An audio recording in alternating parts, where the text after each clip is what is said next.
Hello guys, সবাইকে cute বয় Chris চ্যানেলে অনেক অনেক ওয়েলকাম। আর আজকে আমি অনেক দিন বাদে কালকে লাইভে এসেছিলাম, কিন্তু ভিডিও আমি দিচ্ছিলাম না কন্টিনিউ, বিকজ আমার মায়ের প্রচণ্ড শরীর খারাপ। তোমরা দেখেইছিলে গৌরীর চ্যানেলে, বা আমার চ্যানেলে একটা ভিডিও পোস্ট করা ছিল যেখানে হসপিটালের বাইরে আমি ছিলাম। তো দেখো, এখানে গান শুনছিলাম। আর এই গেঞ্জি আর একটা কিনেছিলাম, ঠিক আছে, 80 টাকা করে নিয়েছিল।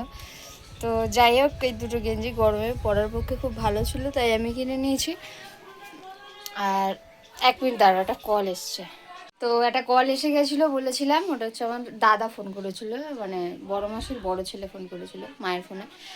তো যাই হোক, আমি এখন স্নান টান করে এই যে গামছাটা পরে আছি। আর এই কালারটা আমার খুব পছন্দের একটা কালার। যখনই আমি গৌরীর সাথে শপিং করতে যেতাম, শুধু বলতাম আমাকে কমলা জামা কিনে দাও, কমলা।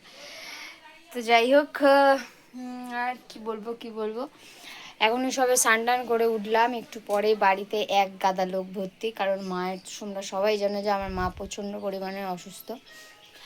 আবার ফোন করেছে। হ্যাঁ বাবা, এতক্ষণে আমি একটুখানি ফ্রি হলাম। তো যাই হোক, এখন আমি কি করব, কিছুই করব না, গান টান শুনবো, দিয়ে খুব ঘুম পাচ্ছে, ঘুমাবো। তো চলো, ব্লগটা আমি আজকে এখানেই শেষ করলাম। ভালো লাগলে একটা লাইক কমেন্ট শেয়ার করে পাশে থাকবে। তো চলে টাটা।